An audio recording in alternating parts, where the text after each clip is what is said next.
ko. Yung hindi ka pwedeng lumabas. Ayoko namang dagdagan pa dahil may sakit na, di ba?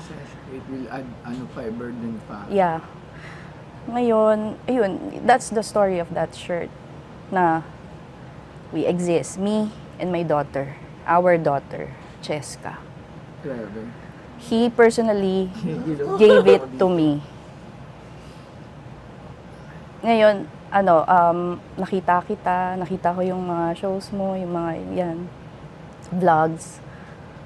And I realized, parang ito yung perfect venue to preserve properly this jersey. Yes.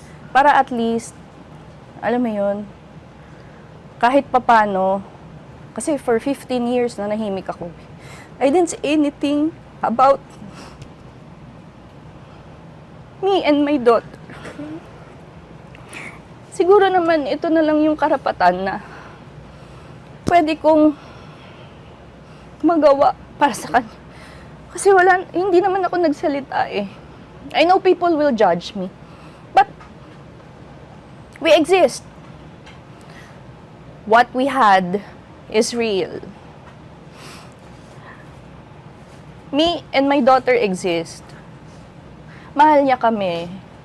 And that's a fact. So, yun lang. Sorry. Pero hindi. Pero kasi kahit matagal na, every time kahit sa mga friends ko na minsan napag-uusapan namin, totoo pala yun na kapag namatayan ka ng mahal, akala mo wala na, pero nandito lang siya. May mga time na nabubuhay, mararamdaman mo yung pain. Lalo pag nakikita mo si baby girl.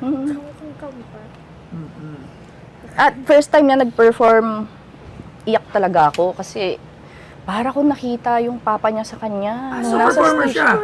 Yeah, nag-perform na siya. Oh. Yung mga events na lang naman, hindi naman siya televised, ganyan. So, sing, dance?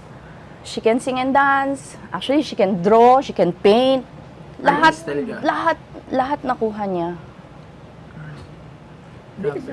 So, nag-rap ka? Pwede ba makinig ng isang sample ng isang rap? Okay. Siyempre, nananalig tayo sa'yo yung dugo kasi, di ba? Kumbaga, lahat kahit ako gusto ko sana, anak na lang ako ni Francis.